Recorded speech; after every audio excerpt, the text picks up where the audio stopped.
La canciller alemana Angela Merkel celebró ayer el holgado triunfo de su partido en las elecciones, con lo que se asegura un cuarto mandato consecutivo.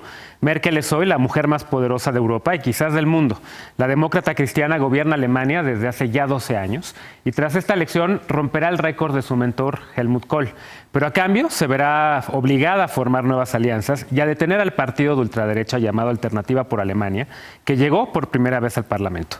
La internacionalista Ana Velasco elaboró un balance sobre los primeros 12 años de gobierno de Merkel y su peculiar flexibilidad para las alianzas. Veamos.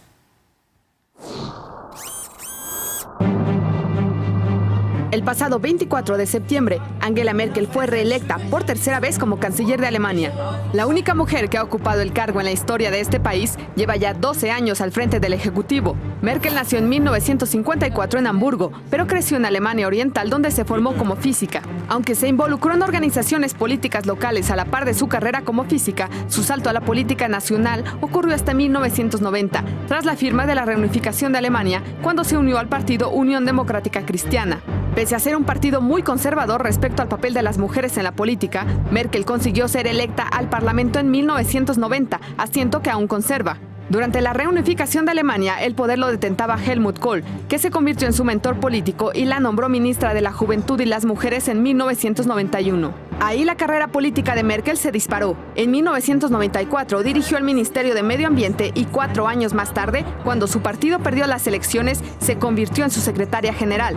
Para las elecciones de 2005, ya era líder de su partido y encabezó su campaña con una plataforma conservadora en lo social y pro libre mercado. A pesar de que su partido no ganó una mayoría clara, el gobierno de coalición la nombró canciller. Desde entonces ha gobernado Alemania en coaliciones con distintos partidos cercanos al centro. Merkel es acusada por sus críticos de gobernar de forma ambigua y oportunista, utilizando principalmente encuestas para calcular sus decisiones políticas y evitando antagonizar con la mayoría del electorado alemán. Por ejemplo, el verano pasado el Parlamento aprobó el matrimonio igualitario, una medida que la mayoría de los alemanes respaldaba, pero a la que Merkel se opuso, según analistas, para no discrepar con los sectores más conservadores de su coalición.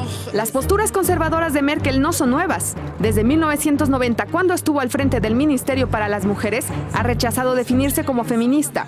Esto ha sido criticado por activistas en favor de la equidad de género, que consideran que no ha hecho suficiente para eliminar el sexismo estructural en Alemania. Die Geschichte des Feminismus ist eine, bei der gibt es Gemeinsamkeiten mit mir und es gibt auch solche, wo ich sagen würde, da gibt es Unterschiede.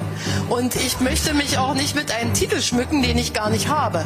La popularidad de Merkel entre el electorado alemán, que la apoda Mutti o madre, se debe principalmente al éxito de su política económica. El desempleo en Alemania se ha reducido a la mitad desde que asumió el cargo, mientras que la economía creció un 2% en su segundo mandato, y aunque se ha desacelerado en los últimos años, aún rebasa a la mayoría de los países europeos. Su habilidad para navegar la crisis económica del 2008 fortaleció su liderazgo mundial y situó a Alemania como la economía europea más competitiva. Por otra parte, en 2015, la canciller tomó una de las decisiones más polémicas de sus años en el gobierno, cuando abrió las puertas del país a más de 1 millón de refugiados, principalmente de Siria, con el argumento de que era una responsabilidad moral de Alemania tras su experiencia en las guerras mundiales. Merkel gobernará hasta 2021, con lo que superará a su mentor Helmut Kohl como el canciller con más tiempo en el poder en la historia reciente de Alemania. Para Foro Global, Ana Velasco. Sobre los resultados de la elección en Alemania vamos a hablar después del corte con el internacionalista y experto en temas de Europa, Luis Guacuja.